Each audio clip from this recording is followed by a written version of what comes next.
vérité, il fallait un point à l'équipe de France sur ce match et même sur celui d'avant contre Israël. Et puis on connaît la suite avec ce but de Kostadinov. Dans quel état êtes-vous à ce moment-là? Vous êtes au fond du trou et surtout comment avez-vous fait pour vous relever? Là, vous savez, ce soir-là, on ne le savait même pas nous-mêmes, quoi. Le football français était en pleine crise, il y avait des histoires dans le football aussi. Et bon, l'équipe nationale a pu se qualifier pour la Coupe du Monde et je peux vous dire que ça a été une soirée très très dure à vivre, et personnellement et collectivement. C'est Aimé Jacquet qui vous a relancé, qui vous a convaincu de revenir, de continuer. Mais c'était pas à me convaincre de revenir, c'est que là, de nouveau motivé pour jouer en équipe de France parce qu'on avait du mal à se projeter dans l'avenir. Alors Didier, j'ai vu sur votre site internet que le match de la reconstruction c'était Roumanie-France. C'est un match un peu référence, oui, parce qu'on était dos au mur. Il fallait qu'on s'impose absolument en Roumanie. Et pour se qualifier pour le championnat d'Europe en 96 en Angleterre, et c'est vrai que là-bas on a été costaud. À partir de là, a commencé, quoi. Alors justement, le début de la belle époque avec cette rencontre Roumanie-France et les 3 buts marqués donc par vos partenaires. 42. Ouais, absolument. Vous vous souvenez des 3 buts? Je sais plus, 42. Yuri Djorkaeff. Il y a Zizou qui marque. Laurent était blessé pour cette rencontre. Zizou doit marquer, je pense. Zizou a marqué un super but. Il y a Yuri à l'affût. Ah bah il est toujours là. Et en seconde période, le fameux but de Zizou dans la lunette. Et vous pensez sincèrement que si vous ne gagnez pas là, le groupe peut exploser, peut vraiment imploser? Pas exploser, déjà qu'on sortait de, comme l'a dit Lolo, d'une période vraiment noire où on a disparu de la scène internationale. On s'est pas qualifié pour la Coupe du Monde. Si on se qualifie pas pour ce championnat d'Europe, c'est possible que toute une génération passe à travers au niveau international. Laurent, s'il fallait quelque chose de Didier Deschamps.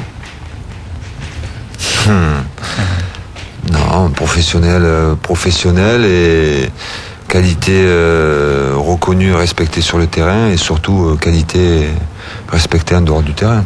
Alors on poursuit la marche. France-Paraguay. On a eu chaud ce jour-là. Enfin, vous avez eu chaud, mais nous aussi. Il faisait chaud, c'est vrai, sur le terrain. Et puis le chevalier blanc est arrivé. Sur un beau service. Je sais, Laurent, que vous êtes quelqu'un de très humble. Mais il fallait le mettre déjà.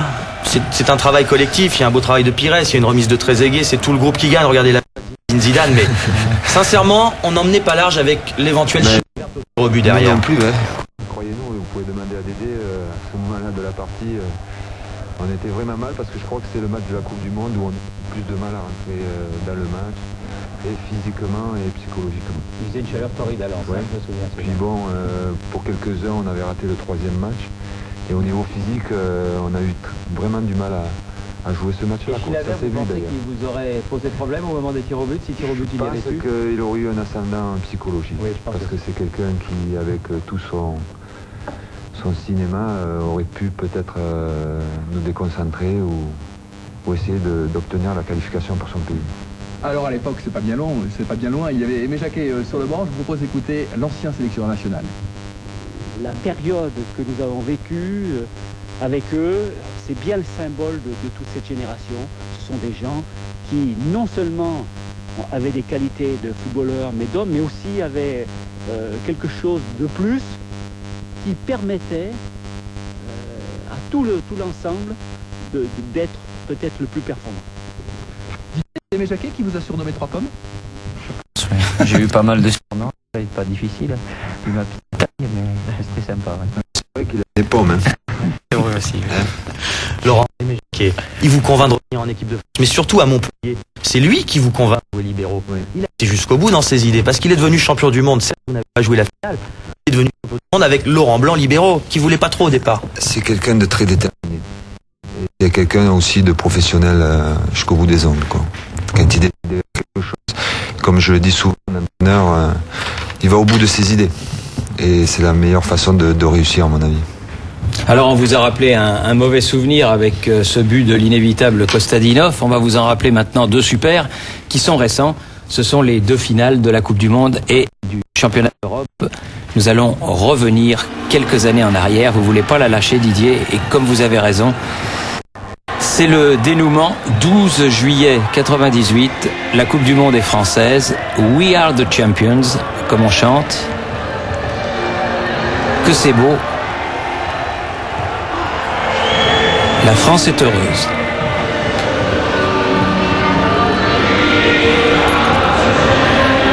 En termes d'émotion, la Coupe du Monde, c'est supérieur à l'Euro 2000.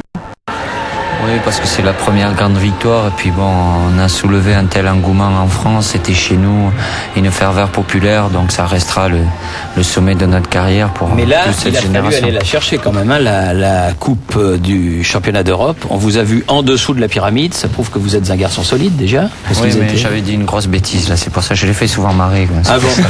Bon, mais en tout cas, là aussi, quoi, il restait 20 secondes à jouer quand Viltord a égalisé. Bon, après, c'est vrai qu'on pensait que vous étiez les plus frais, mais enfin encore facile à égaliser. Je pense que c'est l'exemple type qui donne une image réelle de ce groupe, à savoir que mentalement on est très très solide. On a un mental à toute épreuve. Ce championnat d'Europe a été beaucoup plus difficile que la Coupe du Monde au niveau du jeu parce qu'on avait des adversaires de bien meilleure qualité. Mais on a su élever notre jeu avec la nouvelle génération qui est formidable aussi. Et bon, c'est vrai qu'au niveau émotionnel, ça a été quelque chose de fabuleux. Vous avez été 54 fois capitaine de l'équipe de France. Est-ce que vous avez un petit truc au niveau du toss avant la rencontre, etc. Parce qu'on s'amusait à mettre quelques serrages de pogne, comme on dit. Regardez ces images, vous avez vu passer pas mal de monde. Vous aviez un petit truc, vous préfériez le terrain, le ballon? Ça dépend. Je demande souvent au gardien parce que c'est le gardien le joueur le plus important et je demande à Fabien notamment par rapport au soleil, le vent. Vous avez le souvenir d'un choix qui a été déterminant sur une victoire derrière? Bon, j'attache pas trop d'importance, mais c'est vrai qu'il y a des choix un peu psychologiques aussi, que lorsqu'on est au stade, on a bien commencé d'un côté plutôt que de l'autre. J'ai connu ça surtout en Italie, on m'a fait ressentir ça. Il fallait toujours commencer du même côté parce que ça permettait de gagner. Bon, là, ça arrive aussi un petit peu, même si j'attache pas énormément d'importance à ces détails-là. Alors Didier Deschamps qui arrête en équipe de France, ça veut dire qu'il faut trouver un nouveau capitaine. Marcel Desailly a confirmé hier soir que ce serait lui. Écoutez la réponse de Zinedine Zidane quand on lui a posé la question et surtout écoutez bien et regardez bien la suite, Didier. Bon, logiquement, je pense que des joueurs comme Marcel Desailly qui fait partie maintenant des plus anciens auront le brassard de capitaine. Mais bon, de toute façon, chacun a ses responsabilités. Quelque part, c'est ce que disait Marcel. On est tous un petit peu capitaine, mais à un moment donné, sur le terrain, il en faudra un. Donc je pense que ce sera lui. Et puis bon, voilà quoi. Il y a Robert là qui est... Ah, Robert. Pas mal son petit truc là. Il veut faire comme Del Piero. Faire comme Del Piero, mais... C'est lui, il fait comme moi. C'est vrai, voilà. C'est comme lui, c'est lui qui fait comme moi. Toi, il paraît que c'est lui qui a poussé Didier à la retraite parce qu'il veut lui piquer le numéro 7. Ouais, moi je suis trop content qu'il parte. Je vais pouvoir lui prendre le 7. C'est le symbole de cette ambiance, non, de l'équipe de Vous avez France. vu que Zizou il porte un t-shirt tous en basket le 13 octobre. C'est pour Amnesty International. Il est engagé dans cette Exact. promotion non, dans cette œuvre pour les mines. Et je Anti-personnel. pense que le 13, il faudra penser à mettre des baskets. 13 octobre.